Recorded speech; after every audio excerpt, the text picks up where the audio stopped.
pengorbanan untuk mendapatkan sesuatu yang lebih bernilai. Perhatikan di ayat 44 di mana lelaki yang bekerja di ladang, dia menjual segala yang dimilikinya dan membeli ladang itu.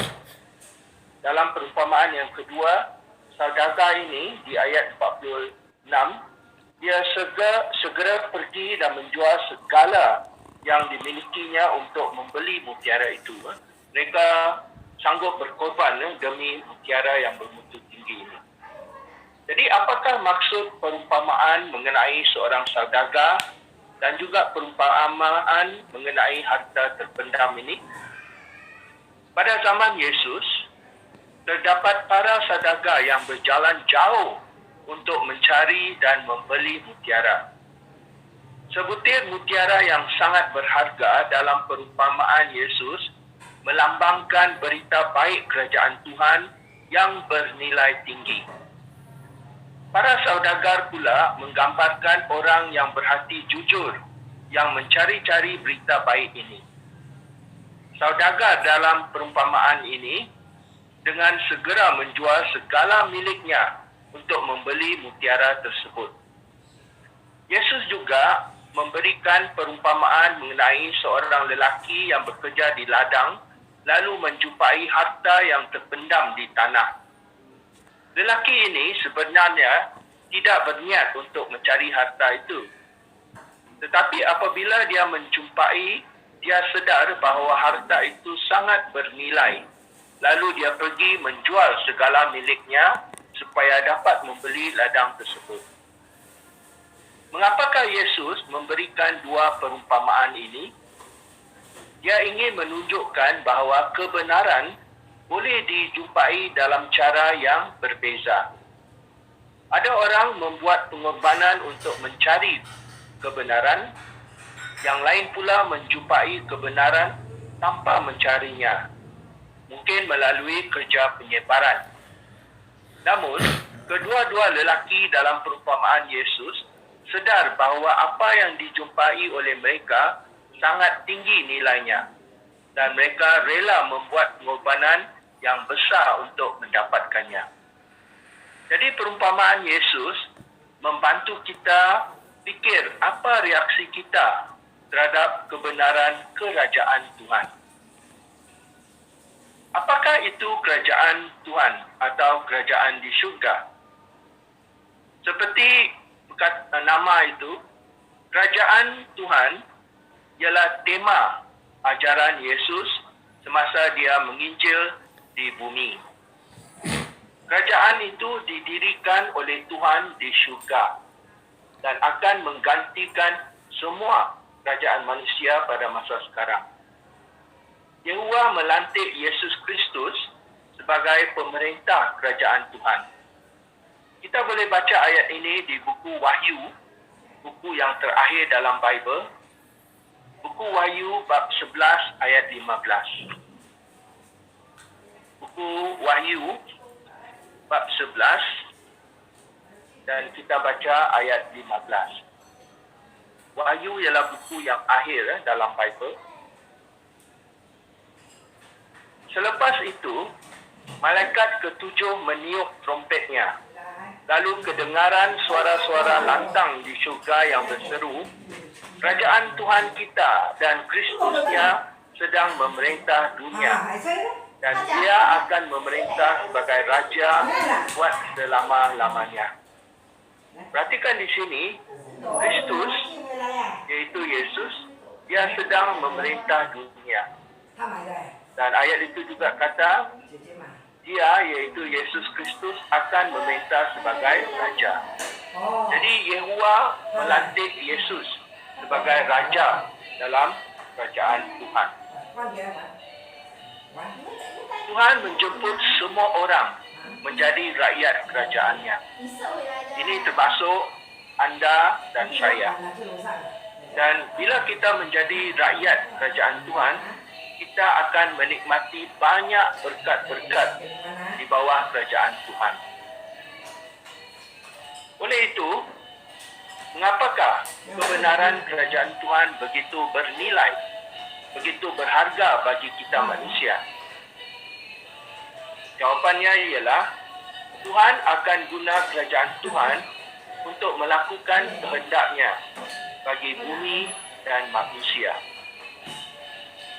Dengan melakukan mukjizat, Yesus menunjukkan apa kerajaan Tuhan akan buat di masa depan. Semasa seperti yang kita semua tahu, semasa waktu Yesus di bumi, dia melakukan banyak mukjizat. Mukjizat ini sebenarnya satu gambaran bagi kita untuk menunjukkan apa yang akan Yesus lakukan di masa depan bila dia memerintah. Mari kita lihat gambar yang pertama. Seraya kita lihat gambar ini, kita buka Bible kita ke buku Markus bab 4. Kita tak baca ayat ni, tapi kita boleh rujuk kepada ayat ini ya, di buku Markus bab 4. Dan kita boleh rujuk dari ayat 37 hingga 39. Di sini dia mengatakan tentang Yesus berada dalam perahu dan dia sedang tidur. Waktu itu tiba-tiba ribut yang kencang melanda dan perahu itu dipukul ombak yang besar sampai air masuk ke dalam perahu. Jadi murid-murid Yesus menjadi sangat takut. Dia kejutkan Yesus. Apa yang Yesus lakukan? Cuba perhatikan di ayat 39. Yesus dia bangun dan dia menegur angin dan tasik dan berkata, "Diam, tenanglah." Apa yang berlaku? Angin pun reda dan tasik menjadi tenang sekali. Ya, apa pengajarannya bagi kita? Dengan meredakan ribut, Yesus menunjukkan bahawa kerajaan Tuhan dapat mengawal alam semula jadi dan menyelesaikan isu alam sekitar yang sedang berlaku sekarang. Mari kita lihat gambar yang keempat. Dan selaya kita tunggu gambar ini muncul, kita buka ayat Bible di buku Matius bab 14. Matius 14 ayat 19 hingga 21. Kita juga tidak baca ayat ini, tapi kita boleh rujuk kepada ayat ini. Matius bab 14 ayat 19 hingga 21. Dan kalau anda lihat dalam gambar ini, kita lihat ramai orang mereka mendapat makanan. Murid-murid Yesus sedang mengedarkan, mengagihkan makanan kepada mereka. Ya. Dan perhatikan di ayat itu, Matius 14 ayat 19 hingga 21. Perhatikan di ayat 19, Yesus mengambil 5 ketul roti dan 2 ekor ikan. Di ayat 21, siapa yang dapat makan semuanya? Mereka yang makan berjumlah kira-kira 5,000 orang lelaki, tidak termasuk wanita dan kanak-kanak. Apa pengajarannya bagi kita? Yesus melakukan mukjizat dengan menyediakan makanan. Dengan menyediakan makanan secara mukjizat, Yesus menunjukkan bahawa kerajaan Tuhan akan membasmi kelaparan yang berlaku di beberapa buah negara di dunia sekarang. Baik, mari kita lihat gambar yang kelima. Dan untuk itu kita baca, kita lihat di Matius bab 9 ayat 35. Matius bab 9 ayat 35.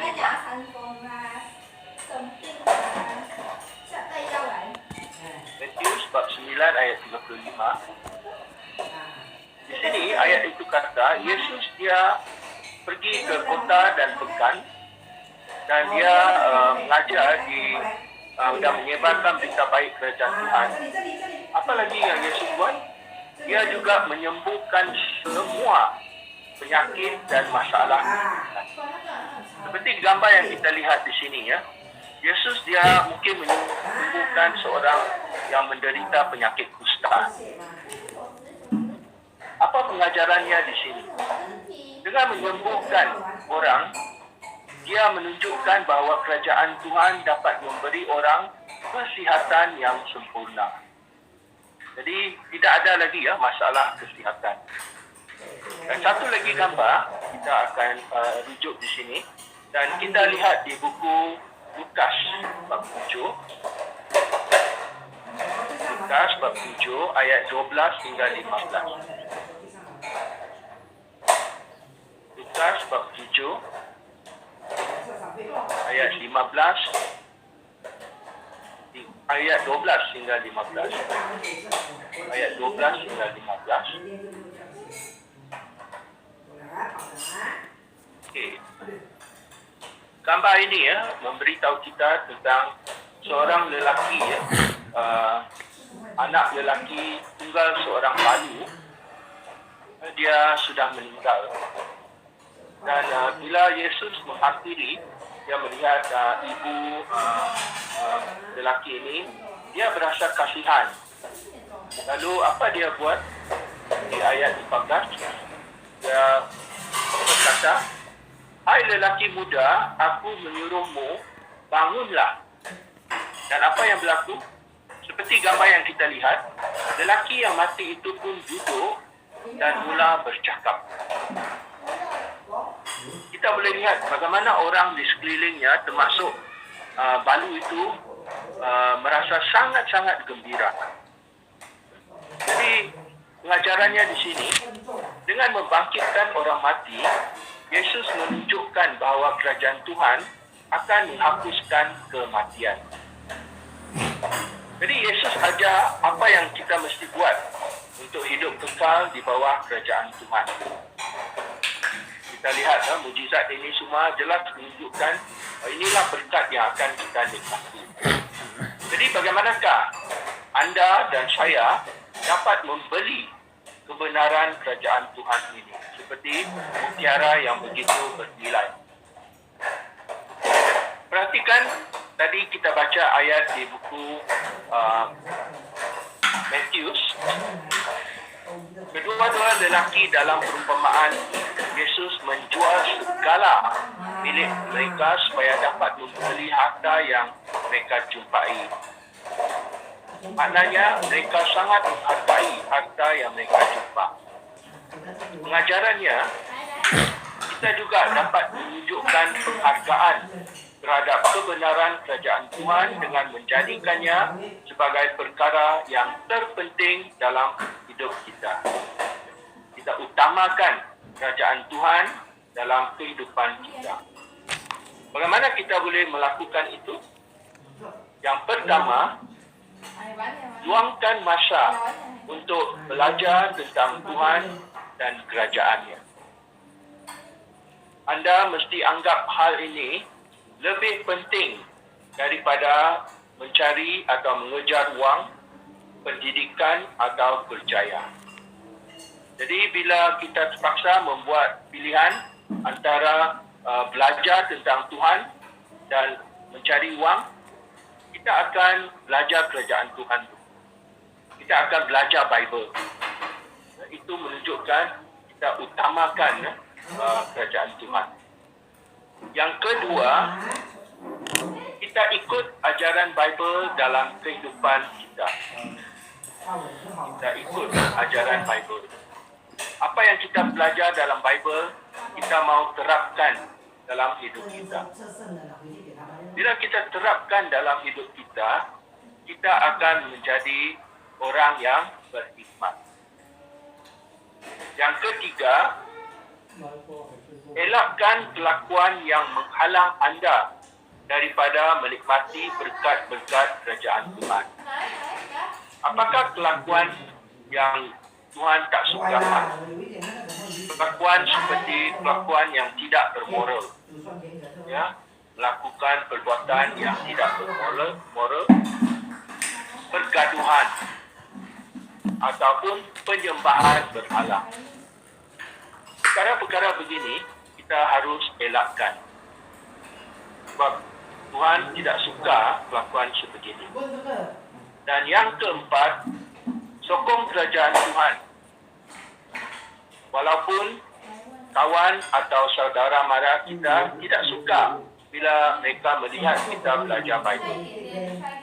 Kita harus sedar apa yang kita belajar ini adalah sesuatu yang baik, sesuatu yang elok untuk kebaikan kita. Berkat-berkat kerajaan Tuhan lebih bernilai daripada apa yang anda korbankan demi mendapatkannya.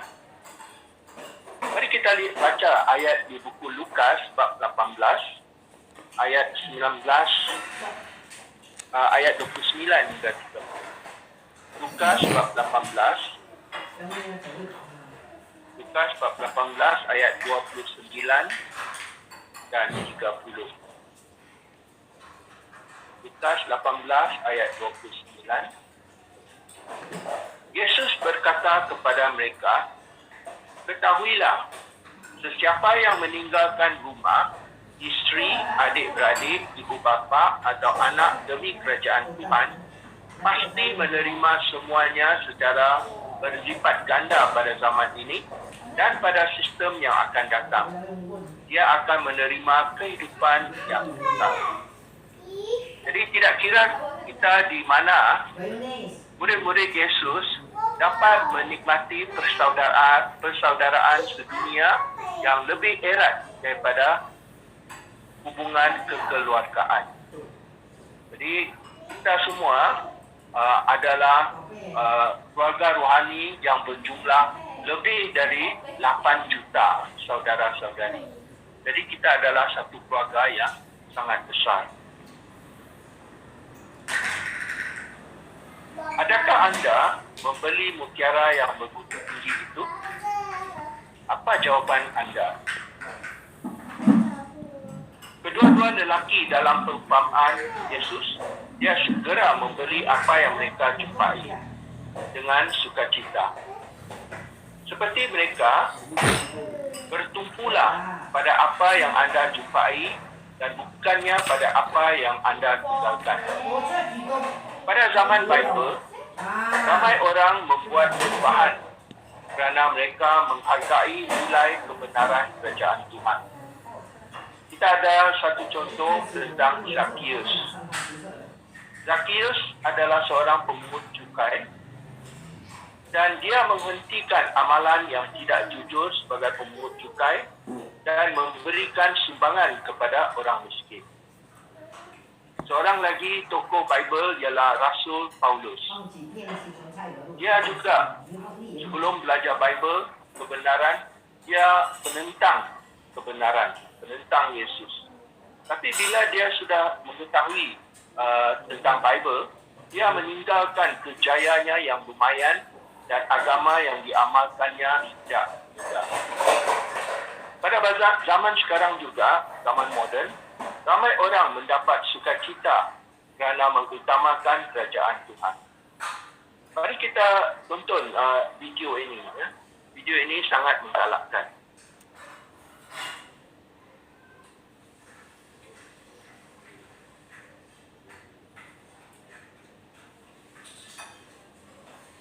Beberapa orang mengambil masa bertahun-tahun untuk mencari kebenaran. Contohnya Mary Kennedy. Dia datang ke Amerika Syarikat dari Scotland pada 1900-an. Dia berumur 18 tahun dan bekerja sebagai pembantu rumah. Dia ingin jadi penginjil, tetapi dia mendapati ada banyak kesilapan dalam agama. Dia ingin membantu orang, jadi dia menceburi bidang perubatan. Pada tahun 1910, dia menamatkan pengajiannya dari sebuah sekolah jururawat di Boston. Dia terus mencari kebenaran, tetapi dia kecewa setelah mengetahui banyak gereja mengajarkan ajaran palsu dan tidak mengikut ajaran mereka sendiri. Walaupun begitu, dia terus membaca Bible. Semasa bekerja di Potenza Sanatorium di California, dia berjumpa dengan seorang jururawat yang bernama Nellie Hanford yang juga merupakan seorang pelajar Bible. Satu hari, Nelly kongsi dengan dia ajaran Bible tentang keadaan orang mati. Hal itu buat Mary rasa seperti mindanya disinari dengan cahaya. Mary tahu dia sudah menemui kebenaran. Jadi, dia tinggalkan semua cita-citanya dalam bidang perubatan, lalu menjadi penginjil sepenuh masa. Sesetengah orang mencari kebenaran seperti Mary. Yang lain pula menemui kebenaran tanpa mencarinya. Saya suka bermain bola tampar dan saya merupakan salah seorang pemain yang profesional. Saya berlatih setiap hari dan selalu menyertai pertandingan di banyak tempat. Saya tidak mencari kebenaran, tetapi teman wanita saya mula belajar Bible, jadi saya pun ingin tahu tentang kebenaran. Saya mendapati apa yang diajarkan dalam Bible ialah kebenaran. Daniel bab 2 telah bantu saya sedar bahawa saya harus menerapkan apa yang saya belajar. Jadi saya harus pilih hidup sementara di dunia ini atau hidup kekal di bawah pemerintahan kerajaan Tuhan. Saya harus mengubah cara saya menggunakan masa dan keutamaan saya. Sebenarnya saya pentingkan diri. Sebaik saja saya memutuskan untuk berhenti bermain bola tampar, saya diberi tawaran untuk menyertai pasukan juara bertahan. Walaupun saya boleh mendapat kemasyhuran dan gaji yang tinggi, saya menolak tawaran itu. Sebelum mendapat kebenaran, saya sangka saya tahu cara untuk berjaya, tetapi Yehuwalah yang bantu saya berjaya. Saya menikmati sukacita yang sejati kerana menggunakan masa untuk membantu orang lain. Sekarang, saya dan isteri saya berkhidmat sepenuh masa. Inilah hidup yang terbaik. Yehuwa membimbing Mary dan Beyond ke dalam kebenaran. Ya, mereka bertumpu kepada kebenaran Bible yang sangat bernilai.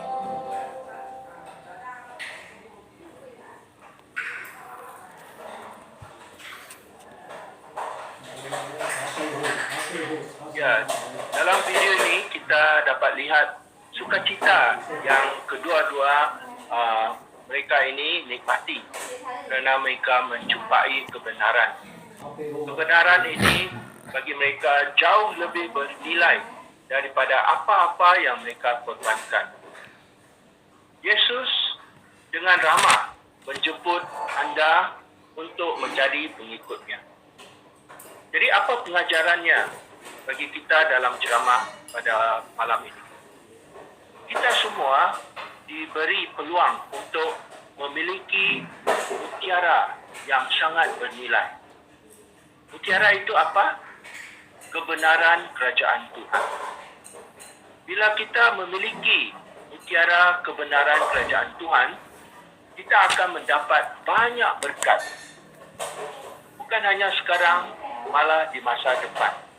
Seperti gambar-gambar yang kita lihat, mukjizat yang Yesus lakukan. Jadi, Yesus masih menjemput anda dan saya untuk memiliki mutiara itu. Jemputannya masih terbuka sekarang. Tetapi, bukan untuk selama-lamanya. Sebab kita tahu, kita sekarang sudah hidup pada penghujung hari terakhir dunia ini. Maka, jika anda membeli mutiara yang bermutu tinggi itu, anda sama sekali tidak akan dikecewakan. Terima kasih.